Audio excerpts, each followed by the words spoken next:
민주당 대선 주자들 간의 난타전이 치열합니다. 재난지원금의 음주운전 논란까지 사사건건 충돌인데요. 먼저 재난지원금을 둘러싼 공방부터 살펴보겠습니다.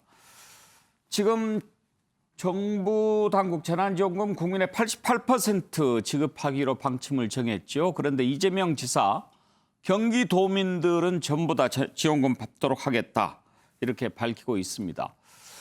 자, 일단 여권 내부에서요, 이낙연 후보, 다른 지자체와 형평성을 고려해야 되는 것 아니냐, 이거 문제가 있다라고 비판하고, 정세균 후보는 아마 이재명 지사가 국정 경험이 없어서 이런 결정을 하는 것 같다, 이런 우려를 나타냈습니다. 송영길 대표, 지방정부에서 판단할 문제다라고 한 걸음 비껴섰고, 야권에서도 최재형 후보, 원희룡 후보 모두 이것은 매표 행위다라고 비난하고 있습니다. 어떻게 이 부분 앞으로 풀려나갈까요? 먼저 이재명 후보 쪽에서 지금 돕고 있는 안민석 의원의 의견, 그리고 이낙연 후보 캠프에서 일하고 있는 오영훈 대변인의 반대 의견 한번 들어보시죠. 88%를 무슨 기준으로 만들 것이며 아마 시간이 많이 걸릴 것입니다. 그리고 애초에 제 민주당 당론도 100% 지급이었지 않습니까? 지금 문제를 제기하는 그 경제 후보들께서도 이재명 지사의 입장이었으면 아마도 적극적으로 그런 지자체에 의견을 검토를 했을 것이고요. 경기도가 하겠다는데 그래 한번 해보라고 격려해야 될 일이지 이것을 발목 잡을 일은 아니라고 생각을 합니다. 국회가 결정한 사항에 대해서 국정의 혼선을 일으킬 수 있는 측면이 있는 게 가장 큰 문제이고요. 두 번째는 이미 1차 재난지원금과 2차 재난지원금 지급 당시에 경기도는 전도민 재난지원금 지급을 했습니다.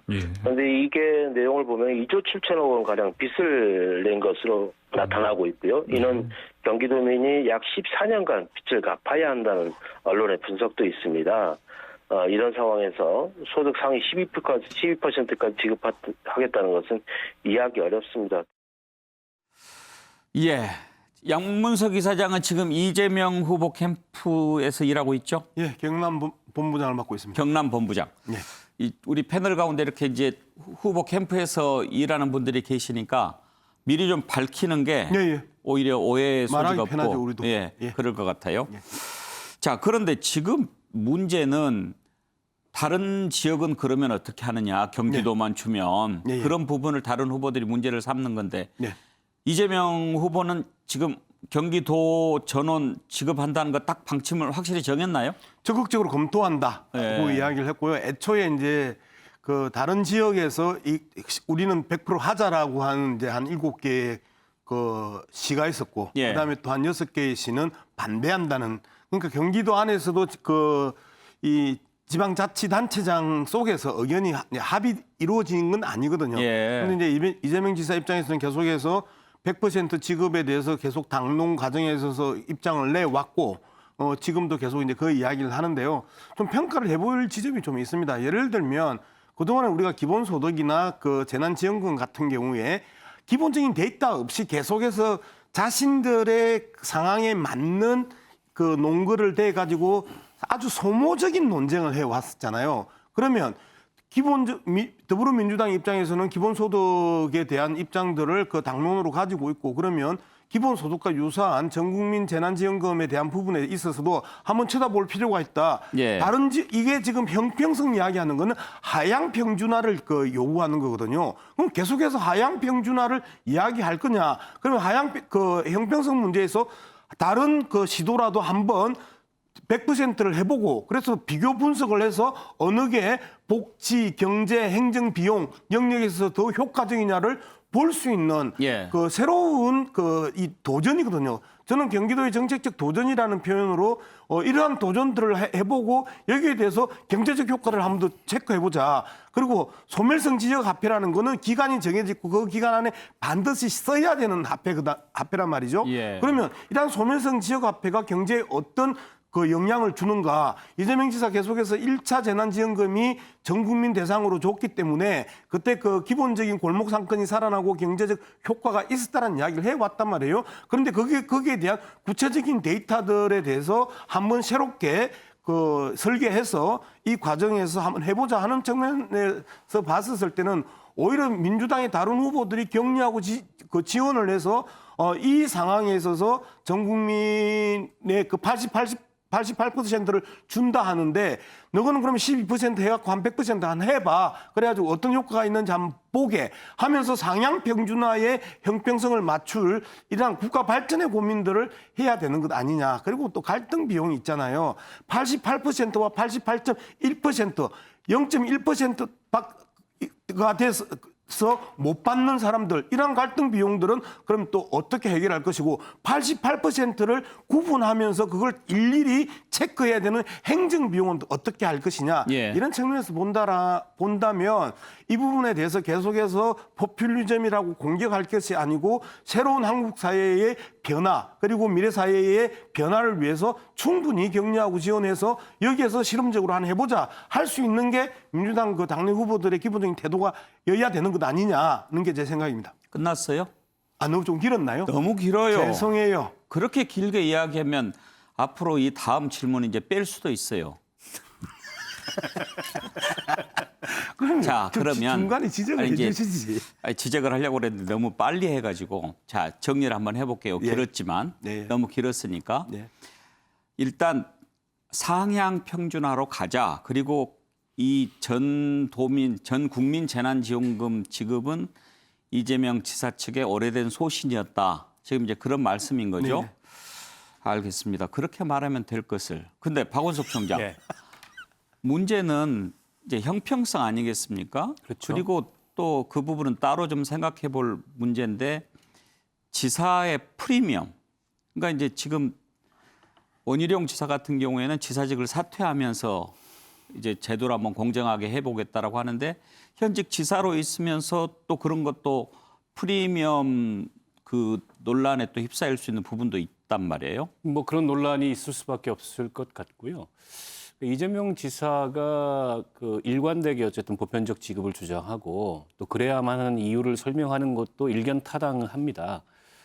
이게 행정 비용도 많이 들고 또 소득 파악의 어려움도 있고 또 계층 간 위화감도 있는데 문제는 차별을 없애기 위해서 보편 지급을 하면서 이게 또 다른 차별을 낳는 겁니다. 다른 이제 지자체와 비교가 되고 아까 이제 양문석 선배께서는 이게 이제 좀 실험적이고 선도적인 그런 효과를 검증해 볼 수 있는 일종의 테스트베드로서 의미가 있지 않느냐. 근데 복지제도가 아니에요. 재난지원금은 굉장히 긴급한 재난 상황에서 한시적으로 지급하는 거고 때문에 어려운 계층에 집중하는 게 맞는 게 아니냐. 이런 논란이 국회에서 상당히 있었습니다.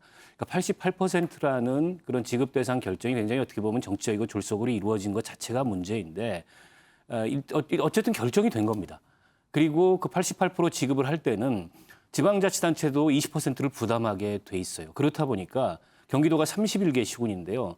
31개 시군 중에 중앙정부로부터 교부를 받지 않는 기초자치단체들 같은 경우에 부담이 굉장히 커집니다. 이렇게 되면. 그래서 반대하는 입장을 지금 7개 큰 자치단체들이 내고 있어요. 그러니까 경기도 내에서도 합의가 안 된 거죠. 이재명 지사가 대선에 출마한 후보가 아니라면 저는 충분히 이걸 가지고 정책적인 토론을 해볼 수 있는 상황이라고 보는데 문제는 본인이 현직 지사면서 대선 후보예요. 당연히 상대 후보 캠프에서 반론이 나오고 또 다른 당에서도 반론이 나올 수밖에 없는 상황이라고 봅니다. 너무 정치적이에요. 혹시 지금 정의당은 재난지원금 지급과 관련해서 어떻게 방침이 정해져 있나요? 저희는 이제 보편 지급이 맞다는 게 애초에 입장이었습니다. 그때는 진짜 대상이 누군지 파악도 안 되고 워낙 빨리 지급하는 것이 관건이었기 때문에 그러나 벌써 1년이 됐어요. 이 재난 상황이. 그리고 소득 파악이 이제는 좀 어느 정도 가능해졌습니다. 누가 어려운 사람인지가 파악이 됐어요.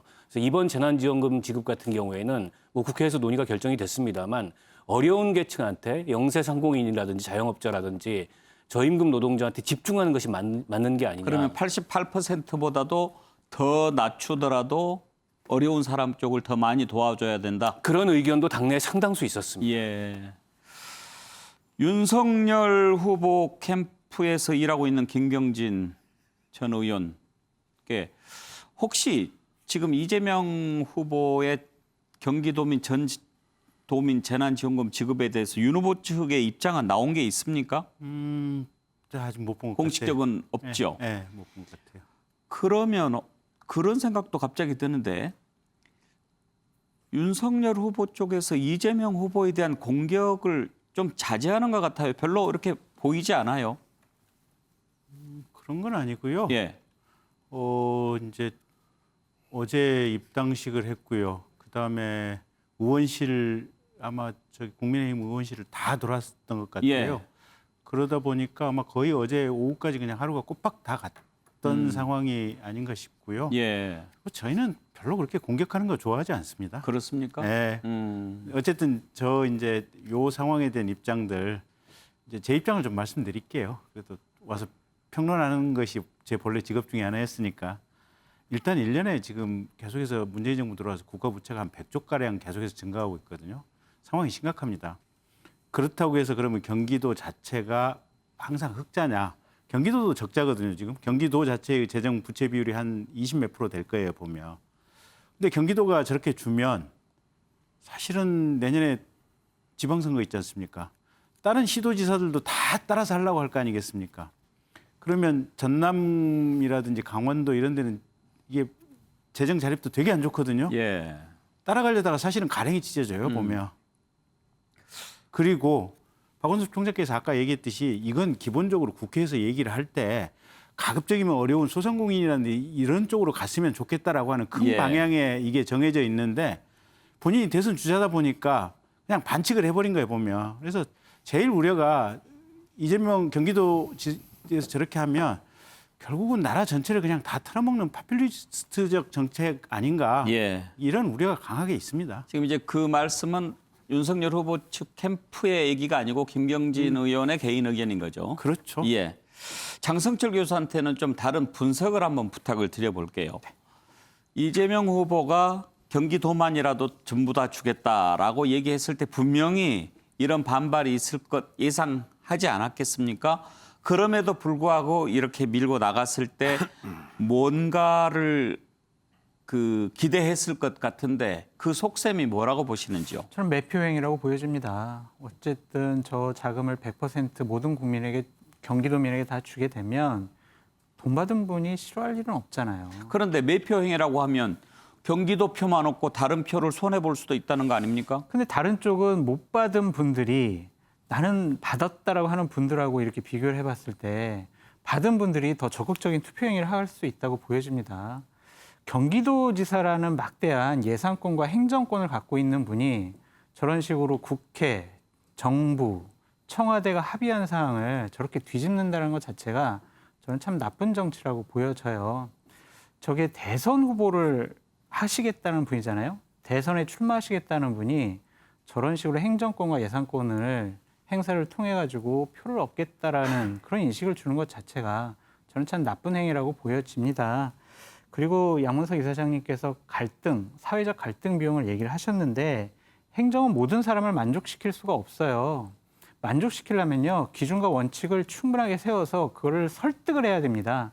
그것이 바로 지도자가 할 역할이죠. 차별을 가져올 수 있다. 이런 것 때문에 모든 사람들에게 똑같이 나눠준다는 것은 또 다른 불평등을 낳을 수 있다라고 생각을 합니다. 저건 참 나쁜 사전 선거 운동이고요. 예. 또 다른 형태의 금권 선거 운동이 될 수 있다. 그래서 저런 일 하시면 안 된다라고 말씀드립니다. 그런데 매표라고 말씀하셨는데 경기도지사를 뽑는 선거가 아니고 대통령을 뽑는 선거인데 경기도에만 도움이 되고 다른 지역에 상대적으로 박탈감을 줄 수도 있는 부분인데 그걸 매표라고 본다. 그리고 그걸 강행한다. 언론계는 이해는 좀 잘 안 가는 부분이 있어요. 경기도민이 어쨌든 대선에 투표하지 않겠습니까? 그리고 이번에 어쨌든 뭐 선거인단으로 경기도민들이 민주당의 선거인단으로 이재명 지사에게 투표할 수 있는 것이고요. 어쨌든 받지 않는 분보다 받은 분이 더 고마워할 것이고 그분들의 적극적인 투표 행위는 나타날 것이다라고 분석해 봅니다. 양문석 이사장. 예. 뭐 끝에서부터 이야기를 해볼 필요가 있는데요. 자, 매표가 되려고 하면 기본적으로 전 국민에게 갔었으면 매표 아닌가요? 그러면 경기도민 그 정치적인 산수를 따져도 경기도민한테만 주면 다른 지역에 있어서 못 받고 박탈감 당하고 소외감 느끼는 분들은 오히려 이재명 지사한테 더 싫어하겠죠. 예. 상식적으로 그거잖아요. 이게 어떻게 매표 행위냐라고 이야기할 수 있고요. 두 번째, 뒤집었다고 자꾸 이야기를 하는데 뒤집은 거는 어떤 걸 뒤집었다고 이야기를 하냐면요. 88% 밑으로 20%의 그 지자체 부담금 우리 안 하겠다. 그냥 68%만 정부가 줘라. 이렇게 하는 게 뒤집는 거지요.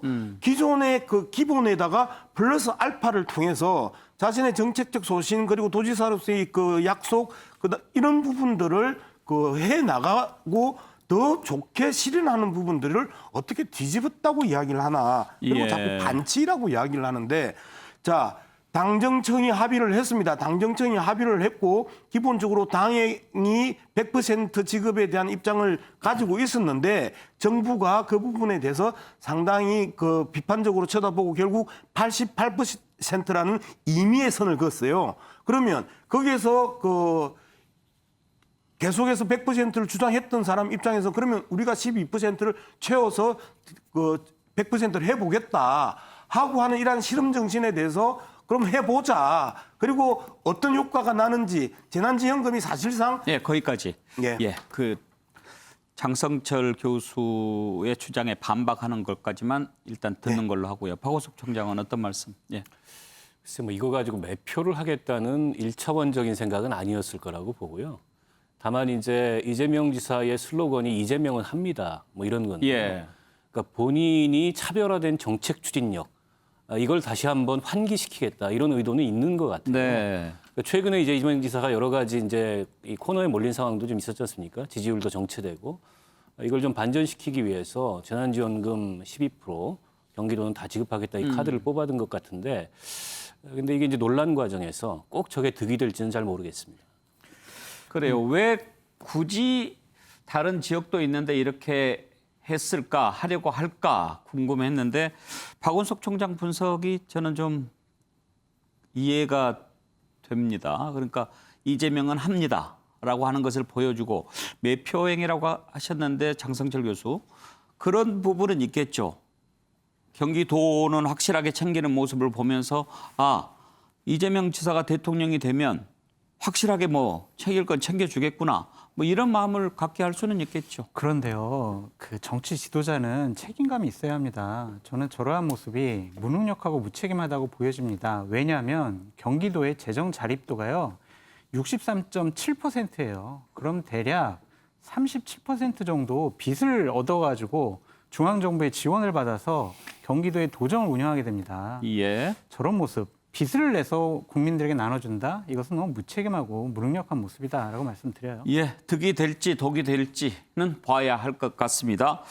자, 재난지원금에 이어서 또 한 가지 논란, 이재명 후보의 음주운전 논란입니다. 이것도 여권 대선 경선의 변수가 될 것 같은데요. 한번 살펴보겠습니다.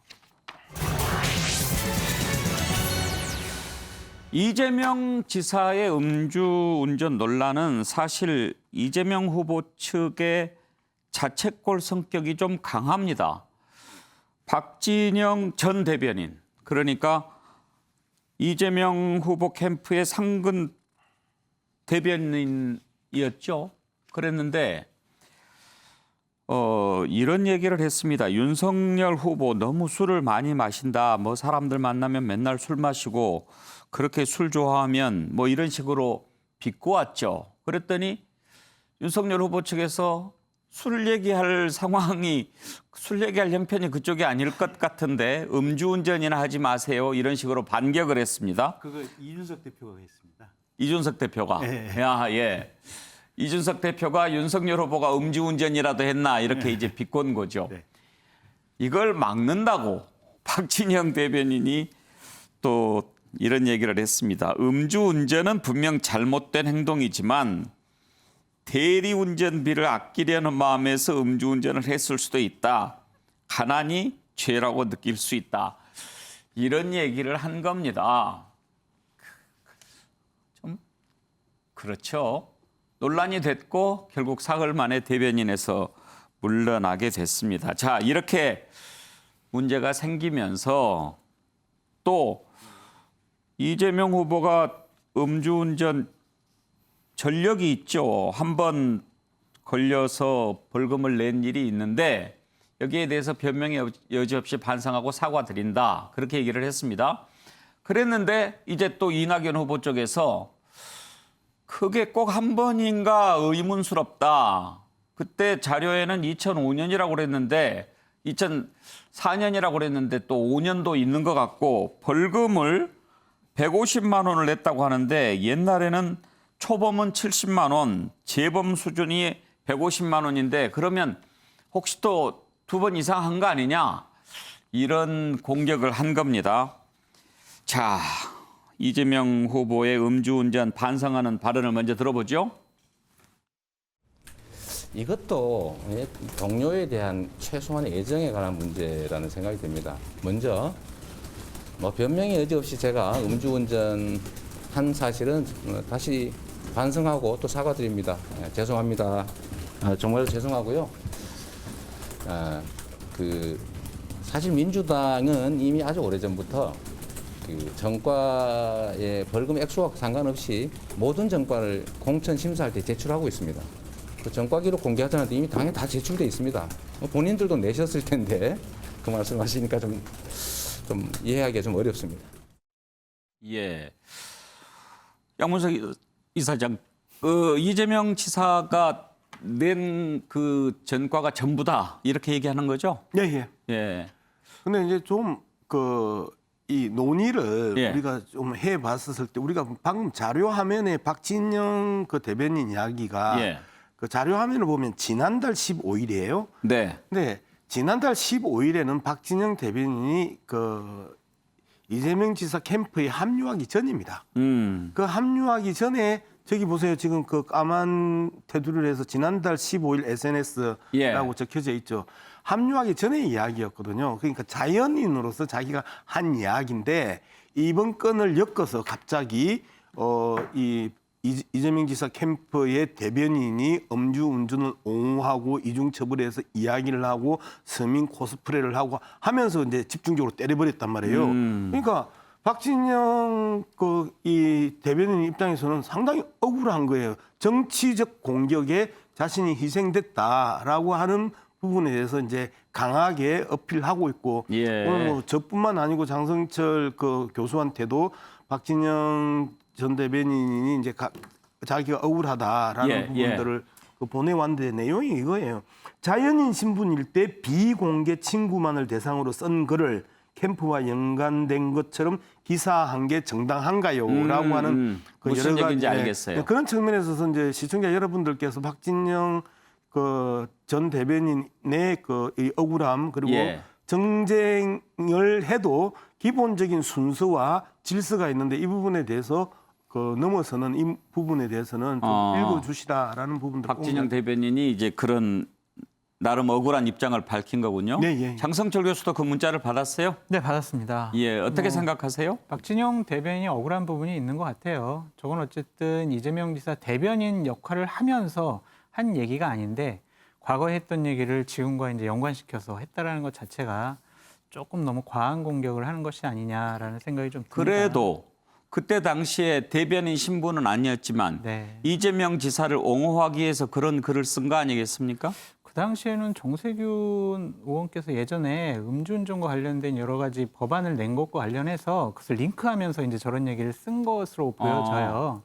그렇기 때문에 무작정 이재명 지사를 옹호하고 다른 쪽 후보들을 공격하기 위한 것은 좀 아니라고 보여지고요. 그래도 음주운전을 대립이 아끼려는 마음에서 음주운전했을 수도 있다. 가난이 제일 수도 있다. 이 접근은 좀 아닌 것 같아요. 그렇죠. 여러 가지 표현에 좀 부적절한 면은 있는데 저걸 갖고 캠프에서 어떻게 이재명 지사를 위해서 이런 식으로 공격하는 건 좀 부적절하다는 생각이 듭니다. 근데 이재명 지사도 여러 가지 좀 부적절한 얘기를 하신 것 같아요. 오늘 아까 자료 화면에서 아니 나는 공직선거법상 제출할 수 있는 자료는 나 다 제출했어 라고 하는데 공직선거법 제49조 4항 5호를 보면은요 100만 원 이상의 벌금형만 제출하게 돼 있어요.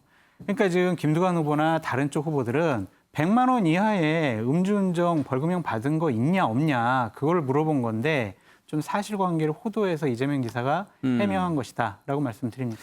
그런데 김병진 의원. 네. 이 음주운전 논란이 시작이 된 게 결국은 이제 윤석열 후보의 음주 가지고 이제 문제를 삼다가 이렇게 불똥이 튄 거 아니겠어요? 근데 윤석열 후보가 주량이 상당한가 봐요. 일단 덩치가 좋잖아요. 지난번에 이준석 대표랑 치맥 회동할 때도 훨씬 더 많이 마셨다고 그러더라고요. 저도 얼핏 그런 얘기를 들었어요. 예. 그러니까 최소한 위와 예. 간과 예. 신장이 굉장히 튼튼하고 싱싱하다는 반증 아니겠습니까? 그렇게 다 좋게 보입니까? 아니 그러니까 저희가 실제 제가 이제 검사 생활을 해봤을 예. 때 이제 술을 얼마 정도 먹으면 이게 혈중 알코올 농도가 이제 0.00 네, 몇 % 네. 이렇게 나오잖아요. 저도 궁금해가지고 한번 이 실제 음주 측정기를 가져다가 예. 이게 검사들끼리 술을 한 잔씩 먹고 이게 측정을 해봤어요. 근데 재밌는 게 조금 지나니까 한 서너 잔 지나니까 사람별로 수치 차이가 이게 달라요. 똑같이 마셔도 똑같이 소주 5잔을 마셨는데 어떤 사람이 이게 나오고 그래서 이제 이해가 안 돼가지고 혈중 알코올 농도가 다른 거죠. 예. 그래서 전문가한테 물어봤더니 예. 아이 검사님 아직도 그런 것도 모르셨어요. 그러더니 일단 간이 튼튼하면 싱싱하면 수치가 안 나옵니다. 그래서 지방간이라든지 간염이 있는 분들은 한 잔 먹고도 수치가 확 높게 나오고요. 간이 대단히 건강하신 분들은 수치가 거의 안 나옵니다.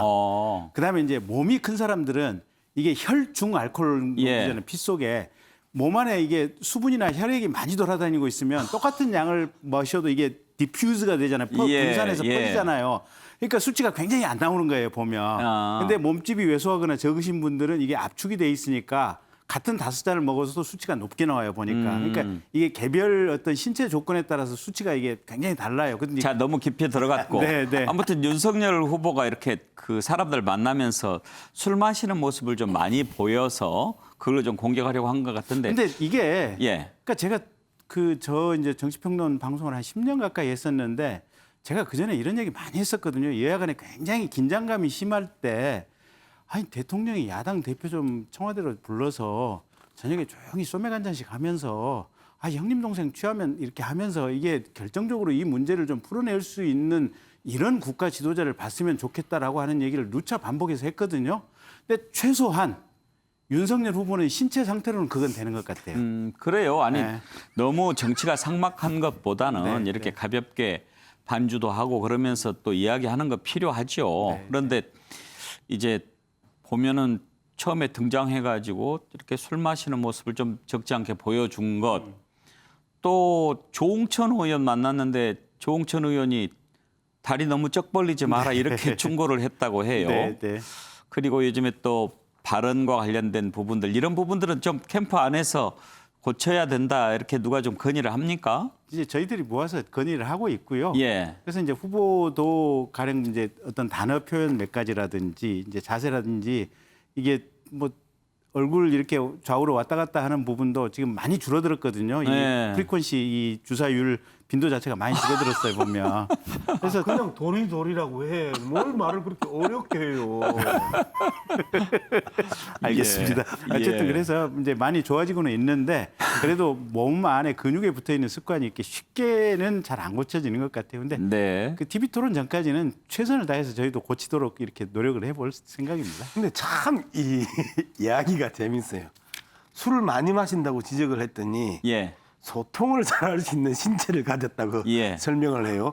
그래 조용히 아까 이야기하는 대통령이 그러면 조용히 야당 대표 만나서 소맥 한잔 할 수 있어요. 그런데 그래서 항상 우리가 그러잖아요. 김경진 의원 참 잘 데리고 갔다고. 그러니까 전 맨도날 같은 그 평론들이 다 사라지고 동문서답을 하는 저 모습을 보면서 너무 안타까워. 그 인신공격일 수 있어요. 아니 안타깝다는 거지. 사랑하니까. 박원석 총장이 하고 싶은 말씀이 있는 것 같습니다. 아니 뭐 우리 양문석 선배가 사돈남말하는 거니까 제가 보기에는 근데 이제 다른 것보다 요즘에 이제 1인 1구설이라는 얘기까지 나오고 있어요. 근데 그거는 간단한 문제가 아닌 것 같습니다. 어떻게 보면 이제 준비가 그만큼 안 됐다는 거를 의미하기도 하고 또 이분이 대체로는 어디서 이렇게 전해 들은 얘기를 언론 앞에서 무의식적으로 이렇게 얘기하는 경우들이 있는데 근데 반드시 본인의 관점과 철학과 또 본인의 지식과 또 본인의 상식으로 그걸 걸러서 전달을 해야 되는데 예를 들어서 페미니즘을 정치적으로 악용해서 그게 저출산의 원인이 된다. 건전한 남녀관계를 막고 저출산의 원인이 된다. 정말 얼토당토하는 논리거든요. 예. 인과관계도 성립이 안 되는. 그래서 그걸 갖다가 반대로 질문을 하니까 페미니즘이 어떻게 저출생의 원인이 되냐. 예. 어디서 들었다. 예. 이렇게 얘기를 했어요. 근데 대선 후보는 그렇게 얘기하면 안 됩니다. 그 얘기 지금 해볼까 합니다. 굉장히 예. 저는 그건 놀랐습니다. 그 얘기를 듣고. 그래요. 자, 윤석열 후보 1.1 구설 얘기 나오는데 어쩌다가 그런 얘기를 듣게 됐을까요? 한번 살펴볼까요? 윤석열 후보 발언이 연일 도마에 오르고 있지요. 이번에는 페미니즘 관련 발언이 논란이 되고 있습니다. 자, 일주일 120시간 노동, 그다음에 부정식품 발언 논란, 이번에는 페미니즘인데 어제 국민의힘 초선 의원들 만났을 때 한 얘기죠. 한번 들어보시죠. 단속이라는 거는 퀄리티를 여기로 기준을 딱 잘라줘가지고 이거보다 떨어지는 거는 전부 형사적으로 단속을 하라는 건데 프리드만은 아니 그거보다 더 아래도 완전히 정말 먹으면은 사람이 막 그 병 걸리고 죽는 건 몰라도 예를 들어 부정식품이다 그러면 아니 없는 사람은 그 아래도 선택할 수 있게 더 싸게 먹을 수 있게 해줘야 된다 이거. 얼마 전에 무슨 글을 보니까 이 페미니즘이라는 것이 너무 정치적으로 악용이 돼가지고 이게 남녀 간의 어떤 건전한 이런 교제 같은 것들도 막 그 정서적으로 막는 이런 역할을 많이 한다. 이런 얘기도 있고 또 뭐 사회적으로 봤을 때 결혼을 해서 아이를 낳아서 기를 수 있는 이런 도대체 구조적인 여건이 너무 안 되기 때문에 생기는 문제 이런 거하고 이제 종합적인 거기 때문에 박원석 총장 다 듣지는 못했지만 지금 우리가 들었던 저 부분에서 페미니즘에 대한 윤석열 후보의 잘못된 인식이 읽혀집니까? 그렇죠. 일단 윤석열 후보가 좋은 페미니즘, 나쁜 페미니즘 이런 걸 감별할 위치에 있지 않다고 보고요. 그리고 세상에 그런 건 존재하지 않고 그리고 페미니즘을 정치적으로 악용한 사례가 뭔지 그리고 그게 남녀 간 건전한 교제가 막히는 원인이라고 얘기했는데 그게 어떻게 남녀 간 건전한 교제를 가로막는 원인이 되는지 또 예. 그게 어떻게 저출생의 원인이 되는지 이게 인과관계로 논리적으로 설명이 안 되는 얘기거든요. 예. 근데 아까 이제 앞서 나왔던 얘기가 며칠 전에 어디서 읽었더니 뭘 읽으셨는지 모르겠지만 아마 인터넷 그 글 같은 걸 읽으신 것 같아요. 근데 대선 후보가 어떤 지금 최근에 어떤 사회적 추세, 특히 이제 페미니즘 관련해서는 최근 이제 올림픽 그 양궁 금메달리스트 안산 선수를 둘러싸고 여러 가지 논란도 있었고 굉장히 휘발성이 높은 주제예요. 저 휘발성이 높은 주제에 대해서 얘기를 할 때는 정확한 관점과 더불어서 정확한 지식을 갖고 얘기를 하는데 그런 거 없이 어디서 들은 얘기, 예. 어디서 본 얘기를 가지고 저렇게 어설프게 얘기했다가 지금 역풍을 세게 맞는 거 아니겠습니까? 예. 근데 그런 얘기들이 너무 많아요. 그런 점에 대해서는 좀 캠프에서도 진지하게 윤석열 총장의 메시지나 발언에 대해서 스크린을 좀 해보셔야 될 것 같아요. 예, 그래서 여당에서는 책 한 권만 읽은 사람이 제일 무섭다 이렇게 비판을 하긴 하는데 그런데 장성철 교수 지금 윤석열 후보의 발언 논란이 됐던 부분들이 좀 그런 거예요. 주 120시간 그리고 뭐 프리드먼의 선택 뭐 얘기 그리고 페미니즘 좀 뭐라고 그럴까 어려운 분야라고 할까요? 그러니까 윤석열 총장 하면은 흔히 이제 국민들이 생각하고 기대하는 부분이 정의, 공정, 상식 이제 이런 부분 아닙니까? 그런데 조금 전문적인 부분으로 본인이 들어가서 얘기를 하다가 삐끗거리는 것 같은 그런 게 보인단 말이에요. 그러니까 대선 후보는요. 자기 생각을 자유롭게 얘기해서는 안 돼요. 왜냐하면 그분의 말과 행동 한마디가 사회적인 파장을 상당히 불러일으킬 수 있기 때문에 그리고 또한 저분이 대선 후보로서 자격이 있을까 없을까 이렇게 국민들에게 판단의 기준이 되기 때문에 항상 정제되고 준비된 말을 해야 합니다. 어디서 들었다고 또 책에서 봤다고 자유롭게 얘기하는 것은요. 대선 후보로서 자격이 없는 거 아니야? 그런 비판을 받을 수가 있습니다. 예. 지금 윤석열 후보는요. 뭘 잘하려고 하면 안 돼요. 초반에 실수를 줄여야 합니다. 그것이 가장 중요하다라고 말씀드리고 싶어요.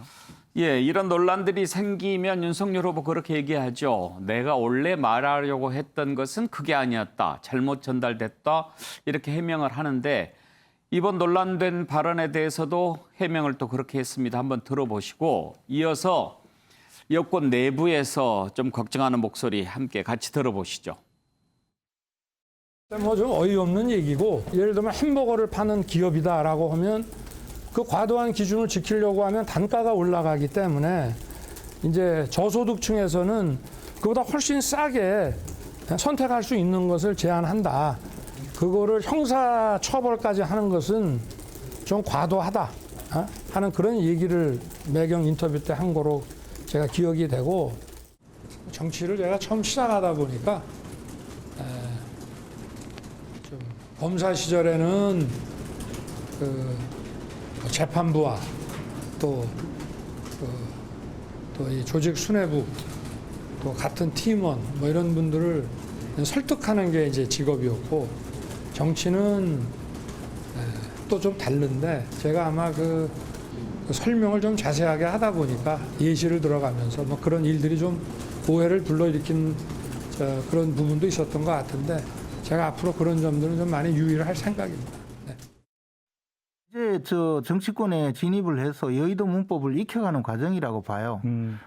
검찰에 있으면서는 아무래도 좀 편안하게 말할 수 있거든요. 지지율 1위 후보자는 항상 카메라가 따라다니고 모든 것을 정치적인 반대자들이 악의적으로 해석을 해서 선전할 수 있다는 것을 이해하지 못하는 단계에서 지금 편하게 이야기하다가 보니까 문제가 되는 거죠. 기본적으로 어떤 말을 하고 나서 내 뜻은 이거였다고 다시 설명해야 되면 이제 그런 말은 할 필요 없다는 거죠. 그렇죠. 그래서 그런 과정을 익혀나가는 지금 단계라고 봐요. 정치적 그런 코멘트를 하는 데 있어서 아직 이 정치권에 입문한 지 얼마 되지 않다 보니까 조금 이 생경한 표현이 있을 수 있다, 이런 측면에서 이해하면 되는 것이고, 그 진심을 봐야 되는 것이지 뭐 하나하나 문구를 가지고 볼 일은 아니다. 예, 양문석 이사장, 처음이니까 좀 그런 실수하는 거니까 좀 봐줘라 이런 얘기인데 좀 봐주시지. 그러니까 전형적으로 준비 안 된 후보죠. 준비된 대통령 후보가 아니고 전혀 준비가 안 된 대통령 후보의 모습을 보이는 거고, 그다음에 계속해서 야권에서 이야기를 하신 분들이 뭐 여의도 문법, 그다음에 단어 하나하나로 시비를 건다는데, 예를 들어서 이런 거예요. 페미니즘을 이야기를 할 때 페미니즘을 정치적으로 악용해서 집권 연장을 기도한다, 이렇게 이야기를 한단 말이에요. 자, 페미니즘을 정치적으로 악용해서 집권 연장을 기도한다, 이런 이 논리가 말이 되느냐라는 거예요. 그다음에 두 번째, 너무 무식해요. 페미니즘도 극단적 페미니즘부터 해서 온건한 페미니즘까지 수많은 종류가 있어요. 극단적 페미니즘, 우리는 남성 혐오 사상을 가지고 있는 여성들의 페미니즘을 이제 극단적 울트라라고 이야기를 할 정도의 페미니즘이란 말이에요. 그러면 페미니즘에 대한 수많은 다양한 결들이 있는데 극단적 페미니즘만 이해를 하고 저걸 가지고 정치적으로 악용했다고 이야기를 한단 말이에요. 그리고 저출산 이야기를 한단 말이에요. 극단적 페미니즘조차도 저출산하고는 인과관계가 없잖아요. 그런 그 형태의 이야기들을 하고 공격받으면 내 책을 읽었는데 누구한테 들었는데 하고 또 빠져나가고, 이러한 행태들이 준비 안 된 대통령 후보가 보여주는 전형적인 말 바꾸기, 비켜나가기, 회피하기, 남 탓하기라고 저는 보는 거죠. 그래요. 아까 김재원 최고위원도 그렇게 말할 거면 할 필요가 없다, 이런 쓴소리를 하기도 했는데요. 김경진 의원, 윤석열 후보 그 발언 논란과 관련해서는 그 부분은 좀 문제가 있어 보입니다. 패턴이 돼버렸다는 거죠. 무슨 말을 해서 무리를 빚고 논란이 되고 나중에 내 말의 뜻은 그게 아니었다. 이게 한두 번도 아니고 계속 이렇게 패턴이 돼버리는데 그 문제가 있죠. 그래서 저희 같은 참모진들이 좀 더 잘 보좌를 해야겠다라고 이제 생각을 하고 있고요. 저희들 노력을 해야겠죠. 노력을 해야 되겠고, 이제 저 개인적으로도 그런 말씀을 좀 드렸어요. 그러니까 특정 작은 어떤 이 영역에 대해서 너무 분명한 상황적 예시를 들려고 하지 마라. 그러다 보면 거기서 꼭 꼬투리 잡힐 만한 얘기가 나오니까 가급적이면 참모진이 써준 일반적인 모든 것을 포괄할 수 있는 조금 드라이한 문장을 그대로 좀 이렇게 사용을 해주시라. 본인이 극적인 드라마틱한 예시를 들려고 하지 말아주셨으면 좋겠다. 이제 이런 말씀들 드리고 있고요. 어쨌든 저게 이제 다 보면 120시간도 결국은 탄력 근무를 좀 확대해야 될 필요성에 대한 얘기였던 것 같고, 또 저도 이제 검사 생활을 하다 보면 여러 가지 현장에서 행정법규 위반으로 단속을 하다 보면 사실은 소상공인들이 굉장히 좀 힘든 측면들이 있거든요. 예. 가령 저 옛날에 이제 지적재산권 전담 검사를 했을 때 금반지 중에 가령 반지 자체의 금은 진짜인데 위에 이제 반지에 붙어 있는 샤넬 상표나 이 브랜드 자체만 가짜가 붙어 있는 금반지들이 있어요, 보면. 근데 이게 어쨌든 법적으로는 상표법 위반이에요, 보면. 샤넬 상표법 위반이어서 이걸 다 압수를 해오는데 법을 그대로 집행하면 이 몰수를 해서 국고에 들어가야 되거든요. 근데 반지 한 200개만 몰수해 와도 억대예요, 보면. 근데 한 군데 가면 한 300개에서 500개 몰수해 오거든요. 그러면 경우에 따라서는 그 금은방 그냥 한 방에 그냥 묻어나는 수도 있어요. 그렇겠죠. 네, 그래서 옆에서 보고 있다가 이건 아닌 것 같은데 하는 생각들이 있는데 아마 윤석열 후보도 옛날에 총장 시절에 혹은 또는 기관장 시절에 위에서 식품위생법 관련해서 여러 가지 단속 지침이 나왔을 때 조금 좀 세부적으로 생각해야 될 점들이 많아서 아마 위에다 이런저런 얘기를 많이 했던 것 같아요. 예. 보면 아마 이제 그런 맥락 속에서 좀 있었던 것 같고 어쨌든 이제 그럼에도 불구하고 대통령 후보로서 언어는 좀 더 일반적이고 좀 더 좀 맹숭맹숭하지만 드라이하게 좀 해주십사라고 저희가 이제 말씀을 드리고 있고. 그렇죠. 여의도 문법이라고 꼭 얘기하는데 그런 실수가 계속되면 이제 후보 자격 논란으로 이어질 수도 있는 부분이고요. 그런데 장성철 교수 보시기에는 어떻습니까? 지금 윤석열 후보의 이런 발언 논란이 마치 실수가 나오기만을 기다리는 언론들이 자꾸 만들어낸 측면이 있다고 보십니까? 아니면 윤석열 후보 개인의 어떤 부족한 부분이 드러난 측면이 더 많다고 보십니까? 언론이나 여당에서 좀 꼬투리를 잡아서 공격하는 부분도 있어 보입니다. 하지만 이런 것들을 자초한 것은 윤석열 총장의 본인의 말과 행동이에요. 그러니까 김경진 의원님 잘 설명해 주셨듯이 조금 정제된 좀 원론적인 그런 말씀을 하셔야 된다. 자꾸 지도자들이요 비유를 하려고 그래요. 그래서 비유를 해서 사고가 나거든요. 그러니까 그런 것들은 하지 않으시는 게 좋을 것 같다라는 생각이 드는데 일단은 뭐 정치를 처음 해봐서 적응하는 단계다라고 우리가 관대하게 생각하기에는 이 대통령이라는 자리가 상당히 무겁지 않겠습니까? 앞으로 준비를 더 철저하게 잘 하시면서 말씀을 하셨으면 좋겠다라는 생각이 듭니다. 예. 사실 김경진 의원 그 대선 전이 아니면 좀 그 애교로 봐줄 수도 있고 또 뭐 그냥 가볍게 얘기할 수 있는 부분들일 수 있어요. 술을 마신다든지 다리를 쫙 벌리고 앉는다든지 말 실수한다든지 이게 예를 들어서 대선 전이 아니고 검찰총장을 지내고 한참 있다가 나라를 위해서 정치를 해보겠다라고 들어와서 겪는 실수라고 한다면 그래 정치 처음 하는데 그런 실수 당연히 하지라고 볼 수 있지만 지금 대선을 불과 몇 달 앞두고 총장을 그만두고 나와서 곧바로 대선에 도전한 사람이기 때문에 여권은 물론이고 국민들도 그런 부분을 그렇게 가볍게 봐줄 여유가 사실 많지 않죠. 네. 그래서 어쨌든 앵커께서 주신 말씀 또 우리 양문석 이사장께서 주신 말씀들 어쨌든 저희 참모진들이 빨리 소화시켜서 다행인 것은 이제 이분이 학습 능력이 좀 빠른 것 같아요, 보면. 그래서 빨리빨리 학습을 시켜서 결국은 국민 눈높이에 얼마만큼 빨리 따라갈 수 있느냐.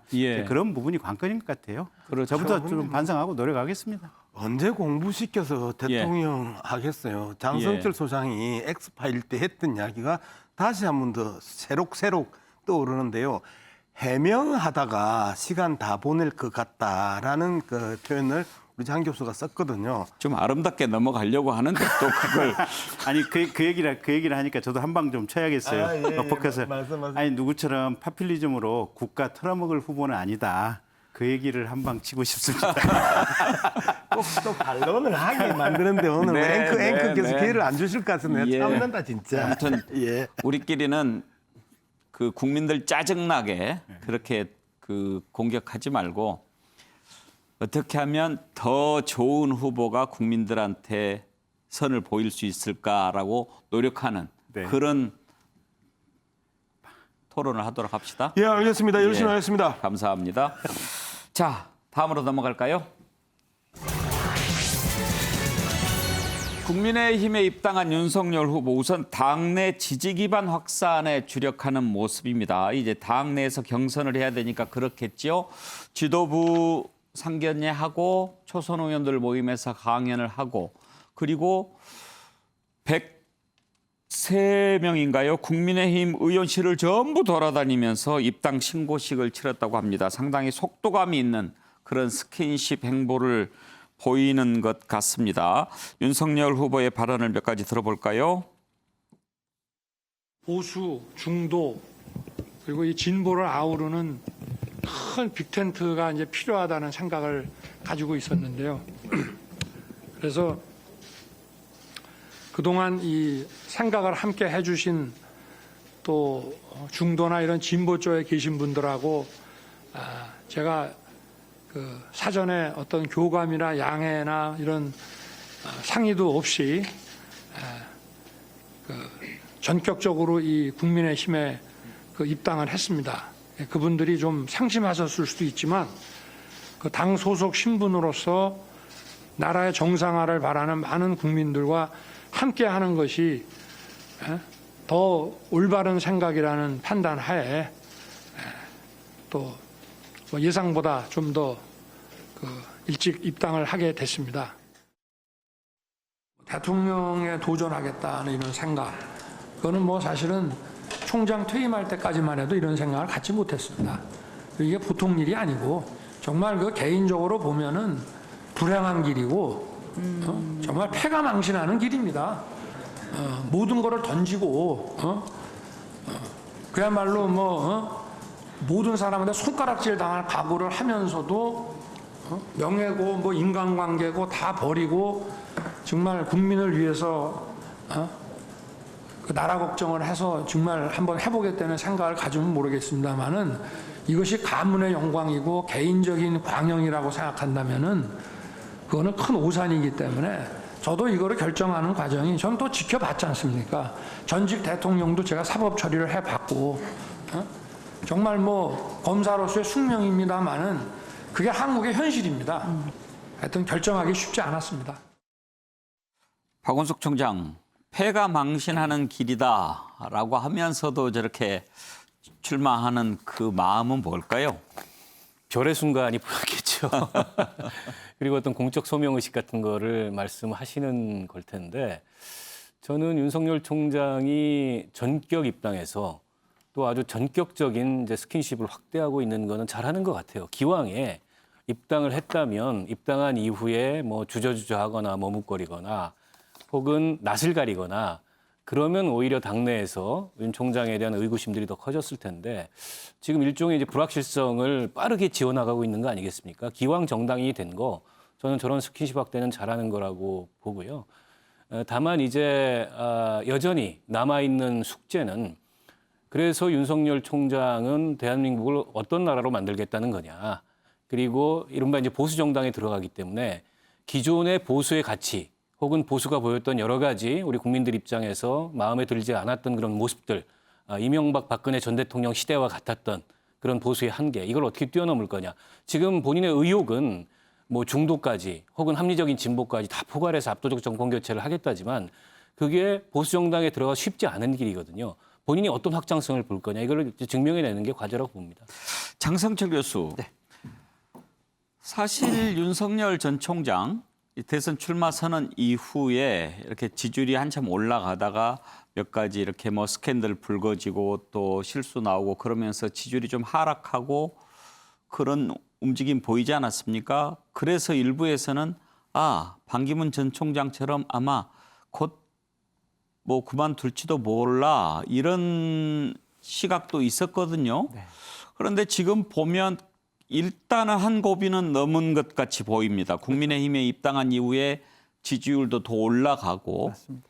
앞으로 어떻게 될지는 모르겠지만 지금 이렇게 그 문제가 불거졌음에도 불구하고 다시 이렇게 좀 진격하는 그 배경 어디에서 찾을 수 있을까요? 저는 그때가 그 대구 행사, 예를 들면 7월 20일 날 대구 다녀오셨잖아요. 화요일 날 대구 다녀오셨는데 거기서 했던 말, 그리고 거기서 했던 실수, 거기서 했던 얘기들에 대해서 언론의 반응, 그리고 캠프의 대응 방안 이거에 대해서 본인이 상당히 충격을 받으신 것 같아요. 그 이후에 김종인 위원장한테 도와달라고 하기도 하고 캠프에 장제원 의원이나 뭐 신지호 전 의원이나 이런 정치를 아는 분들, 뭐 선거를 치러봤던 분들을 대폭적으로 보강했어요.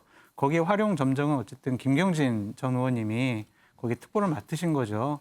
이렇게 정치와 선거를 아는 분들을 보강을 했고 그분들의 뜻을 적극적으로 반영해서 전격적으로 당에 입당한 것, 이거 분명히 잘한 것이라 저는 생각이 듭니다.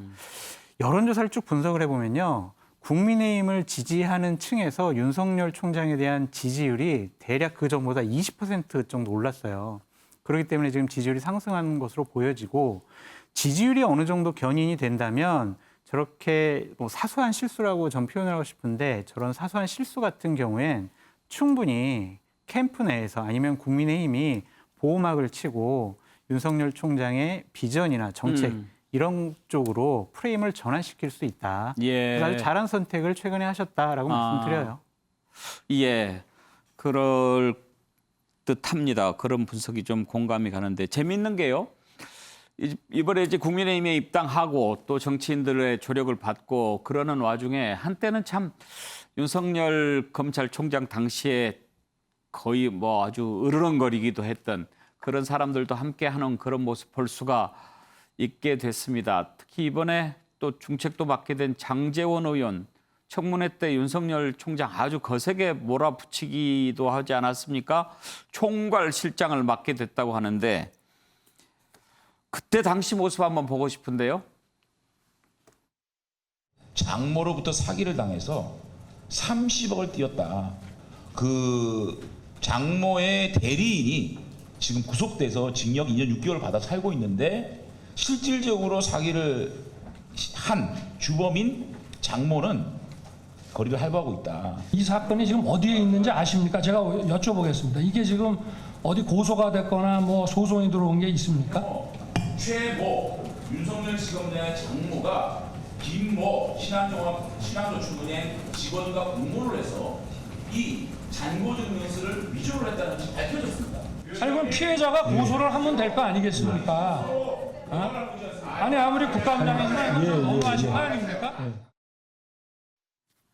예, 서울중앙지검장 시절에 장제원 의원과 이렇게 주고받는 그런 모습이었는데 김경진 의원, 참 옛날 모습 보니까 여러 가지 생각이 드는데 장제원 의원이 먼저 이렇게 뭐 손을 내밀었습니까? 아니면 윤석열 후보 측이 좀 도와달라고 얘기를 했습니까?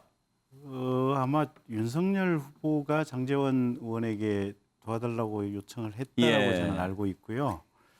두 분이 그전에는 별 인연이 전혀 없었대요. 근데 법사위를 하면서 저렇게 치고받고 하면서 싸우다가 정이 들었나요? 서로 간에 리스펙이 생겼대요.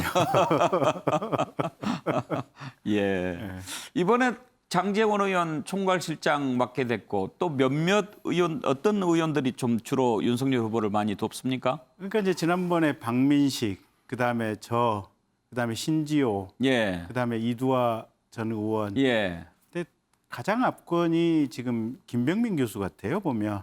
김병준 교수. 김병민. 김병민. 방송하시는 대변인 전 최고위원. 대변인 하시고 하는데 저희 이제 내부적으로 이렇게 의논을 할 때 김병민 의원이 발군이시더라고요, 그렇죠. 그래요. 양문석 이사장, 되는 집안이 저렇게 사람들 많이 모이지 않나요? 뭐 되는 집안에 사람들이 모였기 때문에 우리 김경진 의원도 되는 집안이라고 보고 이제 갔을 거 아니에요. 근데 이제 여러 가지 이제 문제가 그 분석에 있어서 결이 좀 다른데 새롭게 지지도를 회복하는 부분이 이제 조사 한계에서 이제 회복하는 조사가 나왔고요. 그 외 조사는 아직까지도 그 계속 추락의 그 경향성을 띠고 있고 그리고 회복하는 조사를 그 현재의 경향성이라고 보고도 분석할 때 대안 세력이 빨리 못 크고 못 따라온다는 거예요. 홍준표 의원이나 유승민, 최재형 이러한 대안 세력들이 빨리 쫓아오면 윤석열 후보의 현재의 그 기량과 실력이면 순식간에 뒤집힐 가능성이 높다는 거고요. 아까는 꼭 이야기는 하고 싶은데 대통령 출마하면 패가 망신당한다고 이야기를 했었잖아요. 만약에 윤석열 후보가 대통령 출마를 안 했으면 패가 망신당했을 거예요. 왜 그러냐면 본인, 그다음에 장모와 관련해가지고 검찰, 경찰, 공수처 수사가 지금 그 십수가지가 있단 말이에요. 이런 측면에서 보면 대통령 선거에 출마 안 했으면 패가 망신을 당했을 뻔한 상황을 갖다가 대통령 선거를 출마하면서 패가 망신을 각오한 것처럼 이야기하는 것 자체가 팩트와 상당히 어긋나 있다. 저는 그렇습니다. 알겠습니다. 장성철 교수한테는 두 가지 좀 질문하고 싶은데요. 장제원 의원이 윤석열 후보 캠프에 합류한 것 어떤 시각에서 보시는지요? 저 양날의 칼이라고 보여져요. 양날의 양날의 칼이다. 그러니까 장제원 의원이 들어감으로써 캠프가 상당히 안정화되고 상당히 그립감이 세진 거는 사실인데 장제원 의원 때문에 다른 중진 의원들이 캠프에 좀 합류하는 것을 꺼릴 수도 있다라는 생각이 들어요. 왜요? 장제원 의원과 관계가 뭐 안 좋은 의원들도 있을 것이고 장제원 의원께서 총괄실장이잖아요. 그러면은 내가 장제원 의원 밑에 가서 일해야 되나? 가게 되면? 뭐 이런 생각도 할 수 있을 것이고 그렇기 때문에 좀 양날의 칼이다라고 보여집니다. 또 한 가지 지금 그 이준석 대표가 대선 검증단 그러니까 자체적으로 이제 야권 후보들을 검증하는 그 단을 만들었잖아요. 검증단을. 그 단장으로 김진태 전 의원을 임명을 했어요.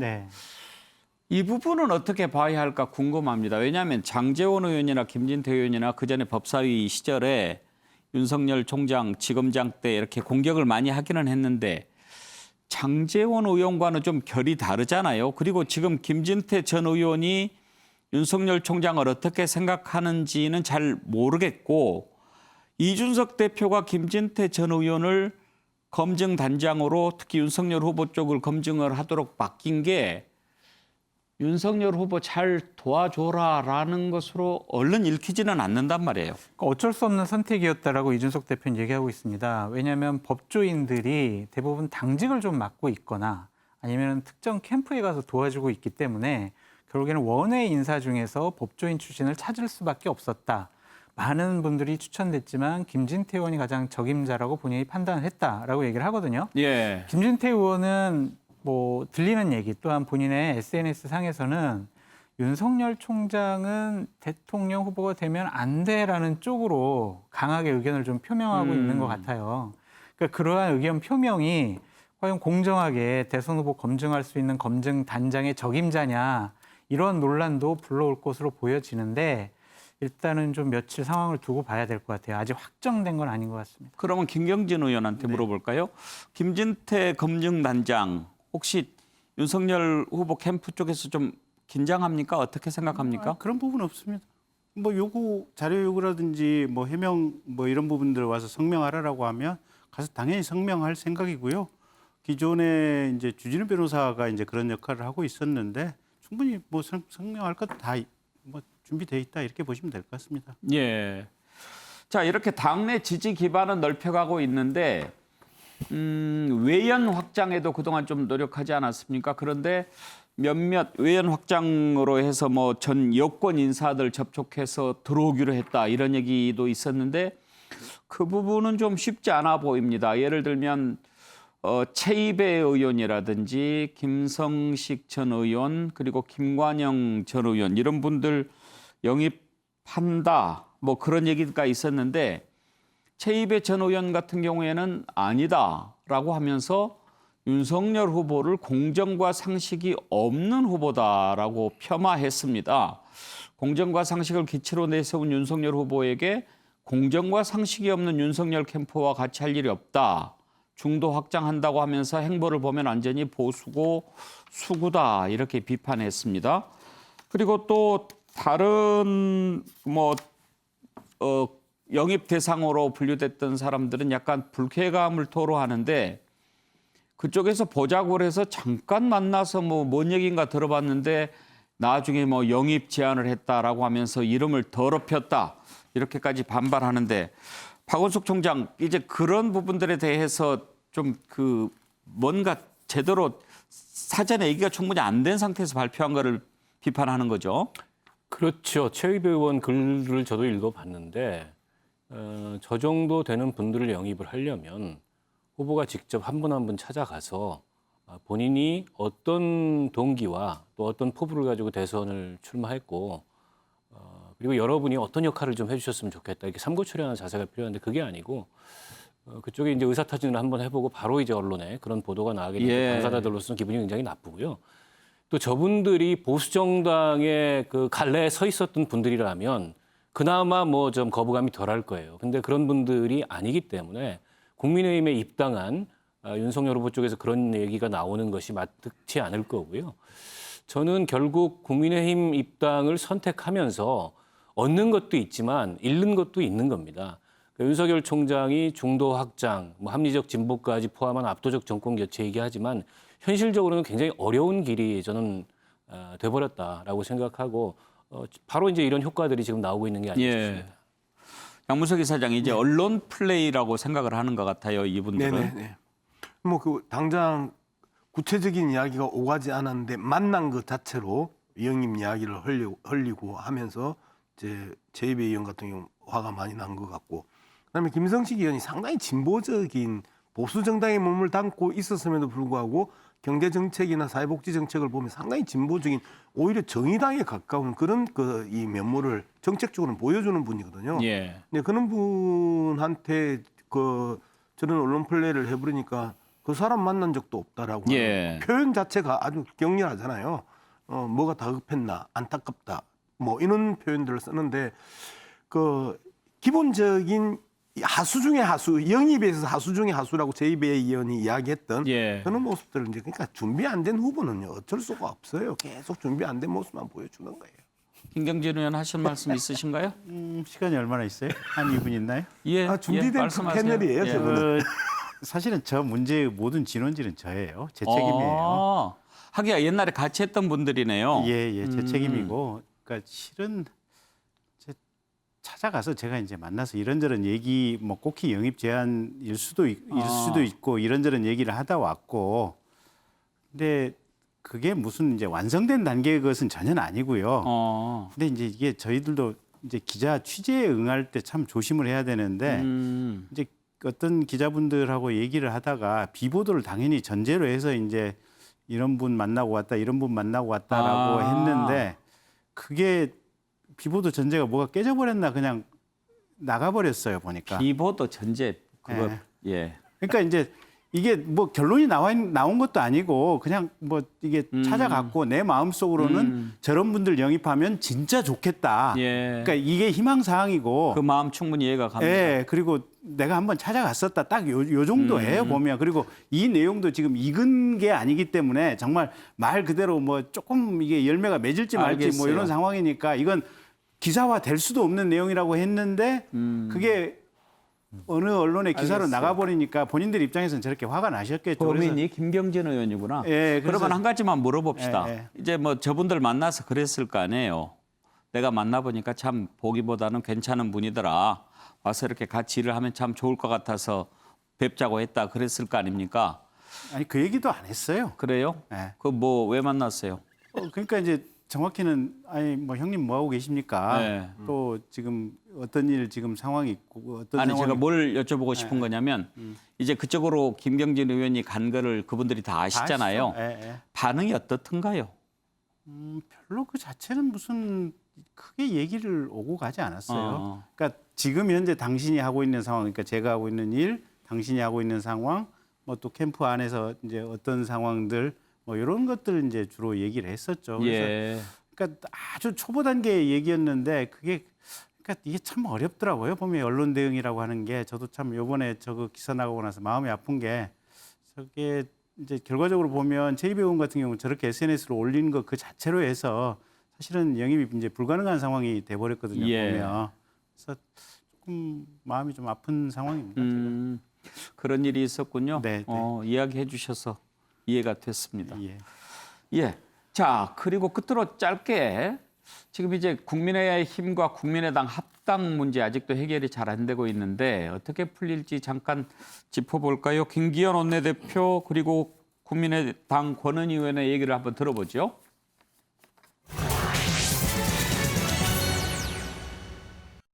국민의당 좀 합당 문제가 좀 지지부진한데 좀 원내 차원의 어떤 뭐 협상 가능성도 좀 있는 것 같아요. 정당 간의 그 통합의 문제는 원내 업무가 아니기 때문에 원내 차원에서 뭐 논의할 일은 아닌 것 같아 보이긴 한데 큰 틀에서 보면 안철수 대표께서 또 타이밍을 놓치지 않았으면 좋겠다.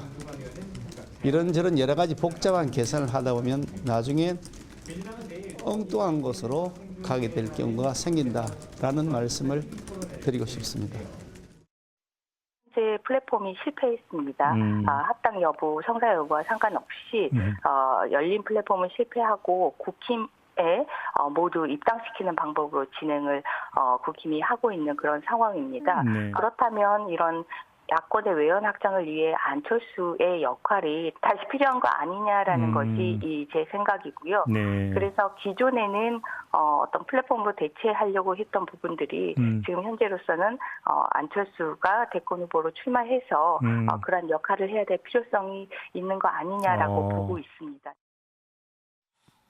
예, 양쪽 얘기를 들어봤는데 장성철 교수 어떠세요? 지금 합당 그렇게 속도가 붙을 것 같지는 않고 궁금한 것은 과연 그러면 안철수 대표의 선택이 어떤 것일까 하는 건데 혹시 독자 출마 가능성도 있다고 보십니까? 지금 권은희 원내대표 얘기를 들어보면 독자 출마할 가능성을 열어놓는 거죠.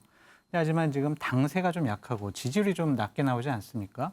과연 독자 출마하는 것이 어떤 실익이 있을 것이냐라는 것에 대해서는 현실적으로 정책적인 계산을 해볼 수밖에 없다고 생각이 들어요.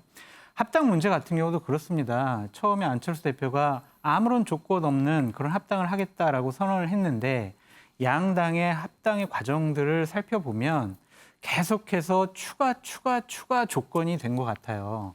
그렇다면 이것이 자칫 잘못하면 안철수 대표가 아니 합당에 대한 진정성이 있는 것이냐라는 의심을 받을 수가 있을 것 같습니다.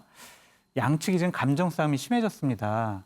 이런 부분에 있어서 당 대표끼리 빨리 만나서 해결하지 않으면 합당은 자칫 잘못하면 물 건너갈 것 같다.